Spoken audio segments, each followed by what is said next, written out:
Hi, I'm Manuela Marcheggiani from Isomers Skincare. I'm a cosmetic chemist. I've been formulating skincare for over 35 years. My team put together some skincare internet hot takes, and I'm here to give my opinion whether I agree or disagree.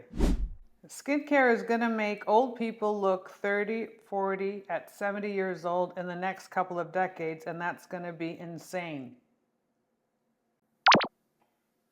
So skincare is going to make people look 30 or 40 years younger? No. I mean, I think that with surgery and a lot of invasive procedures, but I can't see skincare doing that. Because skincare is going to work on the largest organ of your body, which is skin, but underneath and all around your bones and your structure and your skeleton and your collagen quality and all of that is still going to suffer through change. So it's your wrapper. So you're going to have everything reversed by that to have the wrapper and the internal part be equal in age. Otherwise, it's just not possible. It needs to be much more invasive, and skincare should not be invasive. Skincare can be as simple as cleansing your face twice a day, moisturizing, and wearing sunscreen daily. Yeah, it could be as simple as that if you have perfect skin. It starts out this way. It starts out as simple as that, especially when you're younger or your skin is not damaged. But when you start to have scars or wrinkles or pigmentation, then you need things that are much more powerful or dedicated and designed to target those issues.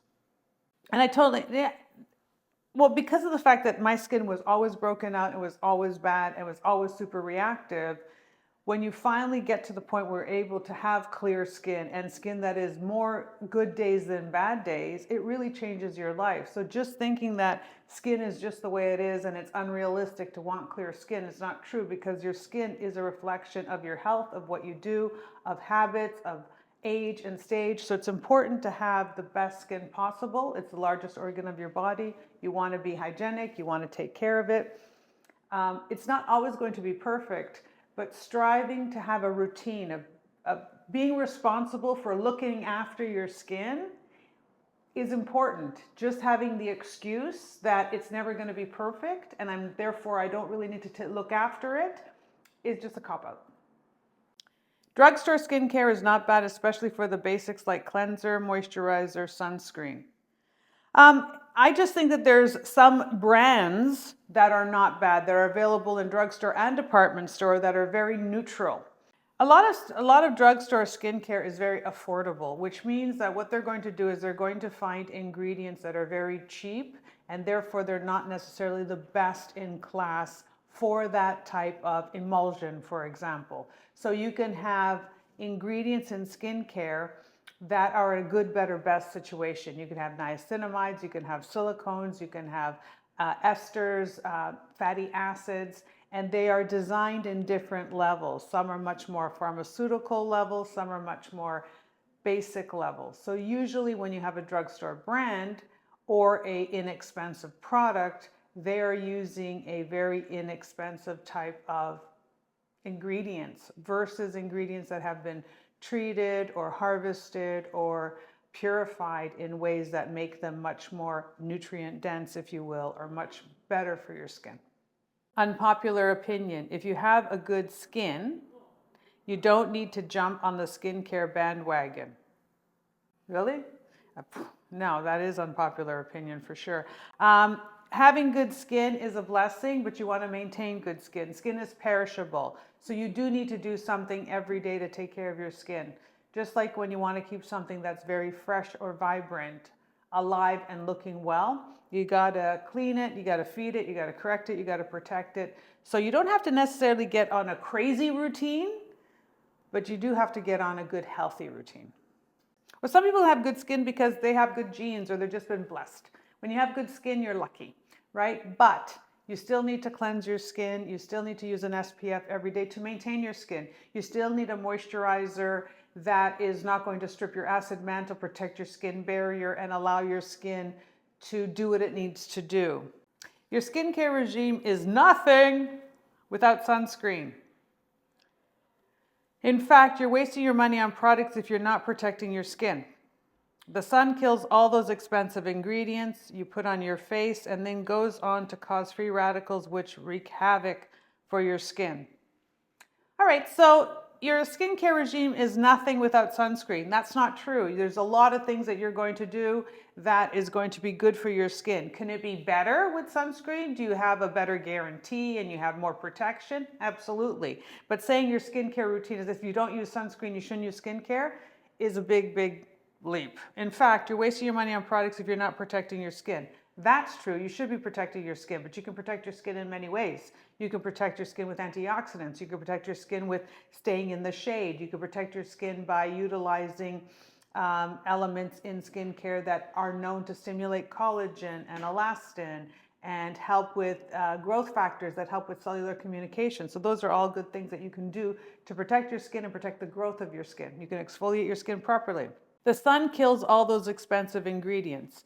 That's not true. The sun doesn't kill the expensive ingredients. The sun and the UV kills or breaks down or chews down the collagen in your skin, so the collagen fibers. It's not necessarily that it's breaking down the ingredients, it's actually harming your skin. And so in that sense, this is much more personal than subjective, right? The sun also then goes on to cause free radicals. It is the free radicals, so it's the rays that are a problem. So you have UV irradiation, and then you have free radicals. So those are two things that you need to protect your skin from, which wreak havoc on your skin. And of course, yes, the free radicals that's oxidative stress, do break down the skin. Also functions on playing with the pigmentation of the skin. It's best to use sunscreen, but a lot of times you can get away with just having different habits, different clothing, being in the shade. If you're not out in the sun a lot, doesn't mean, at nighttime you're not wearing sunscreen. It's UV is in the daytime, and if you're in direct light, you want to protect your skin from that. If you're a skincare newbie, just start with gentle products. Don't listen to anybody telling you to get salicylic acid cleanser, panoxyl, face scrubs, azelaic acid, etc. Sometimes your skin concerns can be managed by just using a gentle cleanser, gentle moisturizer, and sunscreen. Absolutely. If you're just starting with skincare, you start with a cleanser and a moisturizer, right? So you got to get a gentle, neutral cleanser. When we say neutral, we mean something that's just cleansing your skin, maybe has a little bit of lactic acid in there. And what this is going to do is it washes your face and it doesn't strip your acid mantle. So it is going to be a little bit acidic. Then you're going to have a moisturizer with some hyaluronate and ceramides. Perfect combination. Then you start to add an SPF to that. Look for a mineral SPF. But that is going to only take you so far. That's going to maintain your skin hygiene. It's going to keep your skin hydrated and moisturized. But if your skin starts to act in ways that's misbehaving, lines, wrinkles, pigmentation, open pores, breakout, then you're going to need other ingredients, but they have to be appropriate for the cause, right? Or appropriate for the result that you want. So you've got your skincare basics, you got your capsule skincare, and then you go and you get the other things you need to address the problem that you're having at that time. So the Clean Feed Correct Protect from Isomers, for example, is you're going to have the hydrating milk cleanser, you have the Ecto-Win cream, and that's going to be your basics for most everybody. Then if you start to notice breakout and enlarged pores, you've got the Simple Science microdose of salicylic acid, niacinamide, azelaic acid, fantastic for controlling the sebum. You've got retinol at nighttime, that's going to be great a couple of times a week, and that's the retiniacin or the retinol microdose from Simple Science. That's going to help with the collagen quality, use it 2-3 times a week. That's going to be another basic. You've got the capsule and the basic for there. If you've got lines and wrinkles, you're going to want to graduate to a vitamin C or an antioxidant in the daytime under your SPF, and at nighttime, collagen peptides, matrixyl 4. Not to be a tin hat about capitalism, but I generally don't think that 90% of skincare products on the market do anything. Red lasers and serums and whatever just feels like snake oil to me. I get it. I agree. I think that 90% of what people are saying out there is BS. This is why we make problem-solving skincare. This is why our skincare is backed in science and is evidence-based. This is why we use ingredients that we've used for the last 20, 30 years that are proven to work, because there are products that come and go. There are trends that come and go. There are crazy stories that people make these wonderful discoveries all of a sudden as they're walking through the metal and stub their toe and they find this mushroom and, oh, all the wrinkles go. I don't know where they come up with all these stories. So yes, I think it is about capitalism, and a lot of people have a lot of frustration with their skin. So they're very hopeful that they can find that magic formula out there. And the truth is, you just have to go to the basics again and know your science, your ABCs, your vitamin A, your vitamin Bs, your vitamin Cs, your collagen peptides, your ceramides, your skin microbiome. When you learn about your skin and its composition, just like when you're working out and you know you have to eat protein for gains for your muscles, right? And you have to do certain exercises. There are certain things you have to do in skincare as well to maintain the health, strength, and balance of your skin. So there are a lot of trends. 90% is conservative. I think the number should be bigger. Make sure you like, share, and subscribe, and follow our socials, and ring that notification bell. Thank you for watching.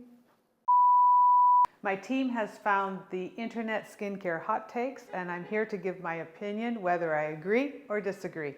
You